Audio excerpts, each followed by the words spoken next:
Welcome to my channel Python programming video সিরিজের এই ক্লাসে আমি তোমাদের সেটে যে বিভিন্ন মেথডসগুলো ইউজ হয় সেগুলোই দেখাবো কিভাবে ব্যবহার করতে হয় এবং সেগুলো কি কাজ। তো প্রথমে দেখে নিই কি কি মেথডস আছে যেগুলো ইউজ করা যেতে পারে সেটের সঙ্গে। প্রথমে দেখো অ্যাড অ্যান্ড আপডেট। অ্যাড কি করে? অ্যাড একটা সেটের সঙ্গে একটা সিঙ্গেল এলিমেন্টকে যুক্ত করতে ব্যবহৃত হয়। আপডেট কি করে? আপডেট একটা সেটের মধ্যে একাধিক এলিমেন্টকে যুক্ত করতে ব্যবহৃত হয়। ইউনিয়ন কি করে? ইউনিয়ন দুটি সেটের মধ্যে ইউনিয়ন অপারেশন পারফর্ম করে। ডিফারেন্স দুটো সেটের মধ্যে সেট ডিফারেন্স অপারেশন পারফর্ম করতে ব্যবহৃত হয়। ইন্টারসেকশন, ইন্টারসেকশন করে দুটি সেটের মধ্যে ইন্টারসেকশন রিটার্ন করে, ইন্টারসেকশন রেজাল্ট রিটার্ন করে। ইন্টারসেকশন আপডেট, ইন্টারসেকশন আপডেট কি করে? Remove the items in the said that are not present in other set. অন্য সেটে যেটা নেই এবং এই সেটে যেটা আছে সেই যেটা নেই সেটাকে কিন্তু বাদ করে দেয়। Is subset returns true if all items set present in another set। মানে আমি যদি একটা সাবসেট চেক করি একটা সেটকে দিয়ে, তাহলে কি করবে? রিটার্ন করবে ট্রু যদি ওই এলিমেন্টগুলো পার্টিকুলার কোনো সেটের মধ্যে থাকে। ফ্রোজেন সেট রিটার্ন আ ইমিউটেবল ফ্রোজেন অবজেক্ট। মানে আমরা জানি যে সেট একটা মিউটেবল ডেটা টাইপ, কিন্তু আমরা যদি সেটাকে ফ্রোজেন সেট করি তাহলে আমরা সেটাকে ইমিউটেবলে কনভার্ট করতে পারবো। কপি কি করবে? একটা সেটের কপি করতে পারবে। পপ কি করবে? একটা সেট থেকে র্যান্ডমলি যে কোনো একটা এলিমেন্টকে ডিলিট করতে পারবে। রিমুভ কি করবে? রিমুভ একটা স্পেসিফাইড এলিমেন্টকে ডিলিট করতে পারবে। ডিসকার্ড কি করবে? ডিসকার্ডও কিন্তু একটা স্পেসিফাইড এলিমেন্টকে বা আইটেমকে ডিলিট করবে। দুটোর মধ্যে পার্থক্য কি? পপ এবং রিমুভ এরা যদি এলিমেন্টকে না পাওয়া যায় সেক্ষেত্রে কি এরর দেয়, বাট ডিসকার্ড কিন্তু কোনো রকম এরর দেয় না। ক্লিয়ার কি করে? ক্লিয়ার এন্টায়ার পুরোপুরি সেটটাকে রিমুভ করে দেয় বা ডিলিট করে দেয়। এগুলোই আমি তোমাদের প্র্যাকটিক্যালি দেখাচ্ছি কিভাবে এগুলো নিয়ে কাজ করতে হয়। প্রথমে একটা সেট তৈরি করি। এস ইকুয়ালস একটা সেকেন্ড প্যাকেট দিতে হয়। আগের দিনই তোমাদের দেখেছি 12, 14, 16, 18, আমি কিছু ভ্যালু দিচ্ছি 22, 30, 40 অ্যান্ড 65 কয়েকটা ভ্যালু দিলাম আমি একটা সেট তৈরি করলাম। এবার এই সেটটার সঙ্গে আমি একটা এলিমেন্টকে অ্যাড করবো। তো অ্যাড করার জন্য তোমাদের কি বলেছি আমি? অ্যাড করার জন্য আমরা মেথড ইউজ করব, অ্যাড মেথড। তাহলে কি করব? এস ডট অ্যাড নিয়ে ব্র্যাকেটের মধ্যে আমি যে ভ্যালুটা দেবো সেটা কিন্তু অ্যাড হয়ে যাবে। তাহলে আমি যদি এই ক্ষেত্রে প্রিন্ট করি, প্রিন্ট কাকে প্রিন্ট করব? সেটটাকে প্রিন্ট করছি। রান করাচ্ছি, লক্ষ্য করো রান করার পর কিন্তু রেজাল্ট আমার দেখো 100টা ইনক্লুড হয়েছে। আমি আগের দিনই বলেছিলাম আগের ক্লাসে যে সেট একটা আনঅর্ডার্ড ডেটা টাইপ। তার মানে কি এখানে কোনো অর্ডার মেনটেন করে না। আমি যেভাবে ডেটা প্রোভাইড করেছিলাম সেইভাবে কিন্তু আউটপুটে আসেনি, তোমরা দেখতে পাচ্ছ। তাই এটা আনঅর্ডার এবং সিঙ্গেল এলিমেন্টকে আমি অ্যাড করতে পারলাম ইউজিং অ্যাড মেথড। নেক্সট দেখাবো তোমাদের আপডেট মেথডের কাজ, যেখানে আমি একাধিক এলিমেন্টকে দিতে পারি। তাহলে এখানে করব এস ডট আপডেট, আপডেট করলাম। ব্র্যাকেটের মধ্যে আমি একটা লিস্ট বানিয়ে দিচ্ছি এখানে এবং এইটাকে আমি আপডেট করছি দুটো ভ্যালু দিয়ে। তো লক্ষ্য করো এখানে আমি যখন রান করাবো, এসকে প্রিন্ট করাবো, তাহলে 100, 200 দুটো এলিমেন্ট কিন্তু আমার ইনক্লুড হয়ে যাবে। লক্ষ্য করো 100 এবং 200 দুটো এলিমেন্টকে আমি ইনক্লুড করতে পেরেছি। কার সঙ্গে? এই সেটটির সঙ্গে আমি যোগ করতে পারলাম। তা দেখালাম তোমাদের অ্যাড মানে সিঙ্গেল এলিমেন্ট আর আপডেট মানে আমাদের মাল্টিপল এলিমেন্ট। নেক্সট তোমাদের আমি ইউনিয়ন করে দেখাবো। তাহলে আমি S1 বলে আরেকটা সেট নিচ্ছি আর তার মধ্যে আমি কিছু ডুপ্লিকেট এলিমেন্ট রাখবো আর কিছু আলাদা এলিমেন্ট রাখবো। তাহলে আমি দেখো 16 রাখছি আর 21 রাখছি, 30 রাখছি আর ধরো 66 রাখছি। এবার আমার দুটো সেট তৈরি হয়ে গেছে, একটা S একটা S1। তাহলে দুটো আমরা সেট তৈরি করলাম। দুটো সেট করার পর আমি কি করব? ইউনিয়ন করব।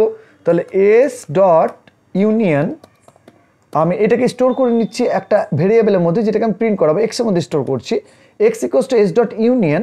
আর এই ব্র্যাকেটের মধ্যে আমরা প্যারামিটার হিসেবে এখানে আর একটা সেটকে দেবো যেটা S1। তো আমি এক্সকে প্রিন্ট করাবো। এবার আমি দেখতে পারবো এক্সকে প্রিন্ট করাবার পর যে দুটোর মধ্যে ইউনিয়ন হয়েছে কিনা। তো ইউনিয়ন কি করে বুঝবো আমরা? ইউনিয়ন মিনস কি? এই এলিমেন্ট আর এবং এই এলিমেন্ট এস এবং S1 দুটোরই এলিমেন্টগুলো আসবে, কিন্তু যেগুলো ডুপ্লিকেট, যেগুলো দুবার করে আছে যেমন 16 এবং 30, এই দুটো কিন্তু একবারই প্রিন্ট হবে। লক্ষ্য করে দেখো যে 30 এবং 66 দুটোই এখানে দেখতে পাচ্ছি, 30 এবং 66, তার মানে এই সেটটাকেও দেখাচ্ছে। কিন্তু দেখো 16 এবং 30 এগুলো কিন্তু একবার করে আছে, দুবার করে নেই। তাহলে এটাই ইউনিয়নের কাজ। নেক্সট তোমাদের দেখাবো আমি ইন্টারসেকশন করে। তো ইন্টারসেকশন করার জন্য আমি কি করবো? এখান থেকে রিমুভ করবো এটাকে, ইন্টারসেকশন করছি, তাহলে এস ডট ইন্টারসেকশন S1, তাহলে কী হবে, দুটোর মধ্যে যেগুলো কমন সেগুলোই আসবে। এটাকে রান করাচ্ছি, লক্ষ্য করো রান করার পর কী হচ্ছে, এই যে রান করার পর দেখো ইন্টারসেকশনের রেজাল্টে কী এলো 16 আর 30, কারণ 16 আর 30 দুটোর মধ্যে দুটো সেটেই আছে, তাই এটা রেজাল্টে এলো। তো দেখালাম তোমাদের ইউনিয়ন বা ইন্টারসেকশন করে।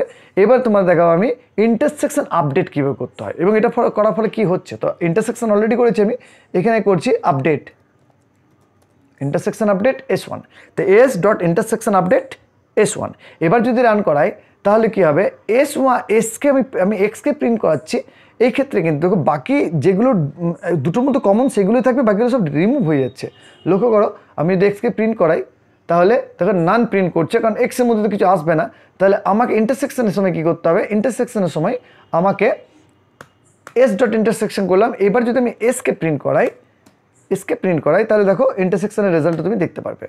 লক্ষ্য করো 16 আর 30, এস সেটের মধ্যে কী ছিল, অ্যাকচুয়ালি অনেকগুলো এলিমেন্ট ছিল, বাট দেখাচ্ছে কটাকে, যেটা S1 এর মধ্যেও আছে, তা শুধুমাত্র কমনগুলোকে দেখাচ্ছে ইন্টারসেকশন আপডেট। নেক্সট তোমাদের দেখাবো আমি ডিফারেন্স করে। ডিফারেন্স করার জন্য কী করবো, এস ডট ডিফারেন্স, তাহলে এখানে ভেরিয়েবল নিই x equals to s dot difference, difference করলাম। আর কাকে ডিফারেন্স করলাম, S1কে, তো এসের সঙ্গে S1কে আমি মাইনাস করছি এবং প্রিন্ট করাবো অবশ্যই এই ক্ষেত্রে এক্সকে। তা দেখি কি হচ্ছে রেজাল্ট। লক্ষ্য করো ডিফারেন্স করছি, দুটোকে বিয়োগ করছি, তাহলে দেখো আমি এক্সকে প্রিন্ট করাচ্ছি, এসের সঙ্গে S1কে বিয়োগ করেছি, সেক্ষেত্রে এখান থেকে 16 আর 30 দুটো বাদ পড়ে বাকিগুলো থাকবে। দেখো 12, 14, 18, 22, 14, 65 এগুলোই থাকবে, বাকি বাদ পড়েছে কোনটা, যেটা এখানে আছে। তাহলে S1-এ যেগুলো আছে এগুলো এস থেকে বাদ পড়ে গেছে এবং বাকি রেজাল্টটা দেখাচ্ছে, এটা ডিফারেন্সের কাজ, বিয়োগ করা। এবার নেক্সট দেখো আমি যদি এখানে উল্টোটা করতাম, তাহলে S1 ডিফারেন্স, S1-এর সঙ্গে এসকে ডিফারেন্স করতাম, সেক্ষেত্রে কিন্তু রেজাল্টটা অন্য দিত, কারণ এখানে আমি S1 ডিফারেন্সেস করছি, রান করাচ্ছি। লক্ষ্য করো এই ক্ষেত্রে আমার 66 এবং 21 এই দুটোই পড়ে থাকবে, কারণ বাকি দুটো ডুপ্লিকেট, যেটা এস এর মধ্যে আছে। দেখাতে পারলাম ডিফারেন্স কীভাবে কাজ করে, আশা করি বুঝতে পেরেছো।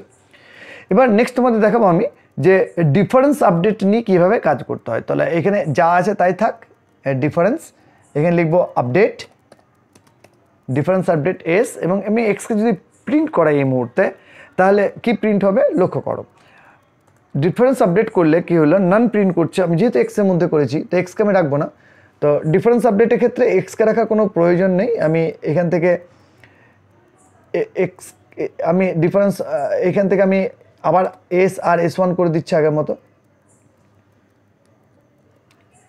সেট ডিফারেন্স আপডেট করলাম, এবার আমি এখানে এস আর এটাকে S1 করে দিই, এস এবং S1। তাহলে ডিফারেন্স আপডেটের ক্ষেত্রে আমি কি করব, এটাকে করে আমি এবং এসকে প্রিন্ট করাতে হবে এখানে। এবার রান করাচ্ছি, লক্ষ্য করো, তো দেখতে পেয়েছো কি হয়েছে এখানে, যে আমি যেহেতু ডিফারেন্স আপডেট করছি, তো ডিফারেন্স করার পর আপডেট করছি, আর আমি এসকেই আপডেট করছি, যে ক্ষেত্রে 16 আর 30 এটা পার্মানেন্টলি ডিলিট হয়ে গেল, দেখতে পাচ্ছ, এবং বাকি এলিমেন্টগুলো এখানে আছে। তো এটা হচ্ছে ডিফারেন্স আপডেট, ডিফারেন্স করো নিয়ে আপডেট করে দাও, ওটাকে মডিফাই করে দাও। আমি ইন্টারসেকশন আপডেটও দেখেছিলাম যে আগে ইন্টারসেকশন করো তারপরে বাড়তিগুলোকে রিমুভ করে দাও। এটা ডিফারেন্স আপডেট অনেকটা একইভাবে কাজ করছে। নেক্সট তোমার দেখাবো ফ্রোজেন সেট কীভাবে তৈরি করতে হয়, ভেরি ইম্পর্টেন্ট ফ্রোজেন সেট। তো ফ্রোজেন সেট কীভাবে তৈরি করবো তার জন্য আমি একটা এখানে ফ্রোজেন সেট তৈরি করে দেখাই। ধর S2 ইকুয়ালস টু, আমাকে লিখতে হবে frozen set, FROZEN frozen set, তারপর আমি ব্র্যাকেট দিয়ে যে এলিমেন্টগুলোকে দিচ্ছি, ধরো 1 2 3 4 5, এই এলিমেন্টগুলো কিন্তু ফ্রোজেন সেট হয়ে গেল। এটা কী করে ফ্রোজেন সেট হলো আমরা বুঝবো, তার জন্য আমি এবার এখানে এখানে অ্যাড করার চেষ্টা করি, এটাকে S2 ডট অ্যাড নিয়ে আমি একটা ভ্যালুকে অ্যাড করার চেষ্টা করছি ওর মধ্যে। তাহলে যদি এটা ফ্রোজেন সেট না হয় তাহলে আমাকে নিশ্চয়ই এটা অ্যাডকে অ্যালাউ করা উচিত। দেখি অ্যাডকে অ্যালাউ করেছে কিনা, তা প্রিন্ট করে আমি S3কে, লক্ষ্য করবে যে S2কে প্রিন্ট করাবো, সরি, লক্ষ্য করবে এই ক্ষেত্রে কিন্তু অ্যাড করতে দেবে না, কারণ এটা ফ্রোজেন সেট, এটা ইমিউটেবল হয়ে গেছে এই মুহূর্তে, একে আমরা চেঞ্জ করতে পারবো না। তো দেখো frozen set object has no attribute add, দেখতে পাচ্ছ অ্যাড করা যাবে না এই ক্ষেত্রে, যেহেতু এটা ফ্রোজেন সেট হয়ে গেছে।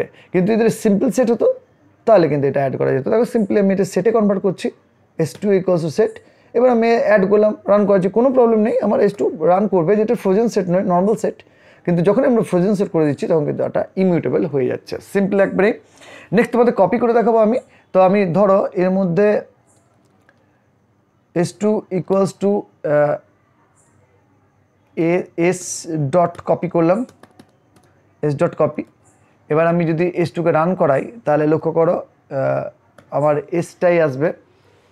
তাহলে আমি কি করলাম, আমি s2 এর মধ্যে এসকে কপি করলাম, তার ফলে কি হলো এস যেটা পুরোটাই এস পুরো সেটটাই কিন্তু কপি হয়ে গেছে, s2 এর মধ্যে প্রিন্ট করে নিলাম। তো কপি কী করে তো বুঝতে পারলে কপির কাজ কি। নেক্সট তোমাদের দেখাবো পপ ফাংশনের কাজ। তো আমি পপ করা মানে কি বলেছিলাম, যে কোনো একটা এলিমেন্টকে আরবিটারি যে কোনো একটা এলিমেন্টকে রিমুভ করবে সেট থেকে।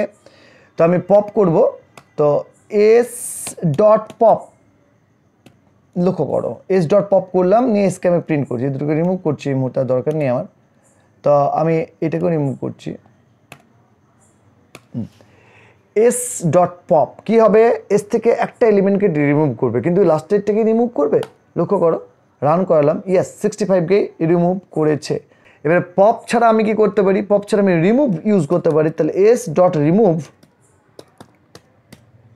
রিমুভ এই ক্ষেত্রে কিন্তু রিমুভের ক্ষেত্রে আমি একটা আইটেম দিতে পারি। তাহলে আমি 22কে দিলাম, এবার রান করাচ্ছি, রিমুভ করেছি 22কে। লক্ষ্য করো 22 আমার আর সেটের মধ্যে নেই, কিন্তু যদি মনে করি এটা 23 হতো এবং রান করাই আমি এটাকে, লক্ষ্য করো আমার কি এরার দিচ্ছে, 23 বলে কোনো কি নেই। তাহলে কি এরার জেনারেট করলো আমাকে, এই রিমুভের জায়গায় আমি এখানে ইউজ করতে পারি, রিমুভ জায়গায় আমি ইউজ করতে পারি ডিসকার্ড ইউজ করলে কিন্তু আমাকে এরার দেবে না। লক্ষ্য করো ডিসকার্ড করছি 23কে, দেখো এটাও তো আমার এরার দেওয়া উচিত ছিল, কিন্তু আমি এরার দিচ্ছে না, জাস্ট সেটটাকে প্রিন্ট করে দিচ্ছে যেমন কাজ তেমন। দেখাতে পারলাম তোমাদের দুটোর মধ্যে পার্থক্য। এমনকি আমি যদি এখানে 22 দিই তাহলে কিন্তু ও একইভাবে পপের মতোই কাজ করবে, মানে একইভাবে ও কিন্তু ডিলিট করছে, রিমুভের মতোই কাজ করছে, দেখতে পাচ্ছ।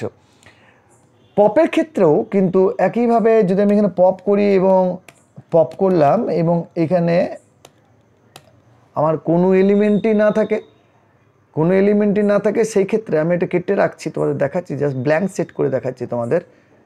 এবার আমি যদি রান করাই এটাকে, লক্ষ্য করো আমাকে কি এরার দেবে, এখানেও কি error, pop expect at least one argument, এখানেও কি টাইপ এরার, কি এরার দিচ্ছে। রান করলাম, পপের মধ্যে কোনো এলিমেন্ট আমরা দিতে পারি, আচ্ছা পপের মধ্যে 14 দিলাম, আমি দেখি পপকে এলিমেন্ট দিয়ে রিমুভ করা যায় কি না। দেখো পপের মধ্যে আমরা কোনো আর্গুমেন্ট দিতে পারি না। তো পপ অলওয়েজ কিন্তু শেষ থেকে বা আরবিটারি যে কোনো একটা, যেহেতু সেট হলো একটা আনঅর্ডার্ড কালেকশন, তাই আরবিটারি যে কোনো একটা ভ্যালুকে ডিলিট করে পপ। এবং রিমুভ কী করে, রিমুভ যে কোনো পার্টিকুলার একটা আইটেমকে রিমুভ করতে পারে, বাট যদি আইটেমটাকে না পায় তাহলে কি এরার দেবে। তারপর তোমাদের আমি দেখালাম ডিসকার্ড কী করে, আইটেম না পেলে কোনো এরার দেয় না, আইটেম পেলে সেটাকে রিমুভ করে দেয়। আর লাস্ট যেটা আছে সেটা হচ্ছে ক্লিয়ার কী করবে, s1 ডট ক্লিয়ার করলাম, তার মানে কি s1 আমার ব্ল্যাঙ্ক হয়ে গেল। লক্ষ্য করো, রান করাচ্ছি s1কেও, তো লক্ষ্য করো এই মতো সেট দেখাচ্ছে, মানে ব্ল্যাঙ্ক হয়ে গেছে সেটটি। তো এইভাবে এইসব মেথড নিয়ে আমরা কাজ করতে পারবো সেটে।